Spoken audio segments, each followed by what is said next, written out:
Ayant mon premier c'est Oussef, mon deuxième c'est Mandela. Sentez-vous à l'aise dans mon fief? J'espère que tout le monde est là. Bienvenue sur The Youssef Show.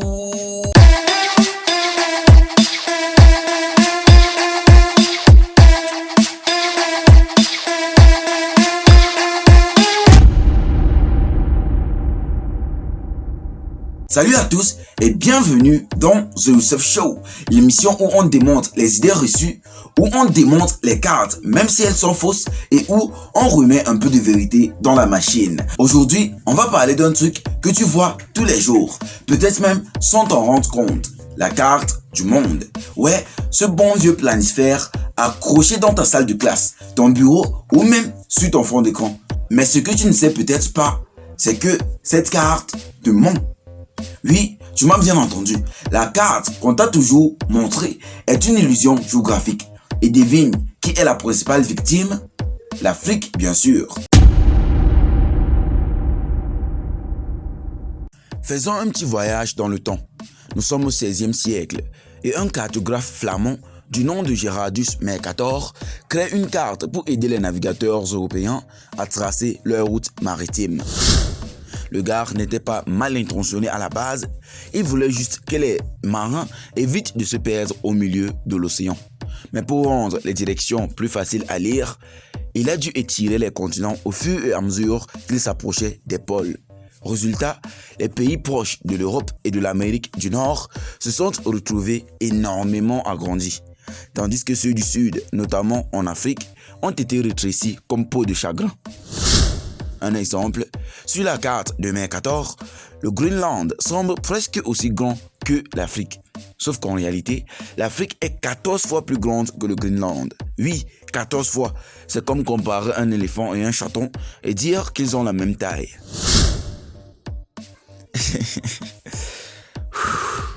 La seule chose que ceux-là ont en commun, c'est peut-être d'être sur la même carte. Et c'est tout.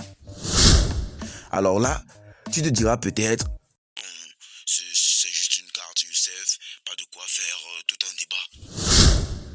Eh bien, détrompe-toi, parce qu'une carte, ce n'est jamais neutre. C'est plus qu'un outil cartographique, c'est un outil de pouvoir. Pendant des siècles, cette représentation du monde a façonné notre vision.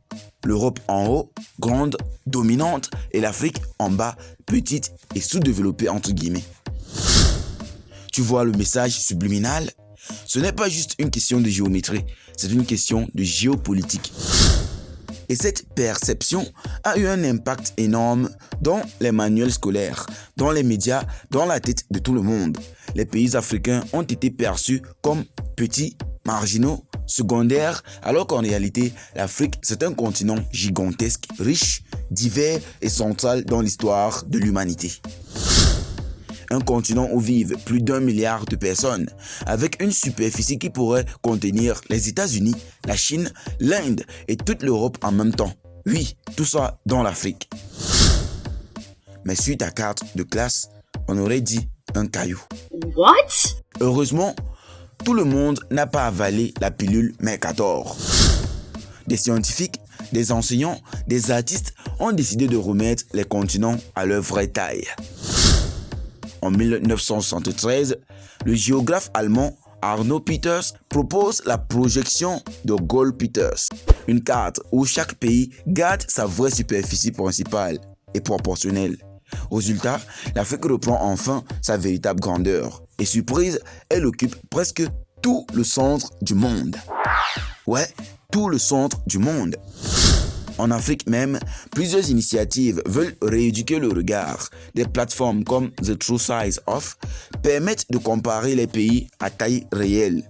Et certains artistes africains ont lancé des campagnes visuelles où l'Afrique est au centre du planisphère, pas reléguée en bas à gauche comme un post-scriptum de la planète. Certains pays vont encore plus loin. Ils repensent leur programme scolaire pour enseigner une cartographie décolonisée. Parce que quand tu grandis en croyant que ton pays est minuscule, tu finis par penser petit. Et c'est exactement cette idée-là qu'on veut exploser. Alors, la prochaine fois que tu verras une carte du monde, pose-toi cette question. Qui l'a dessinée et pourquoi?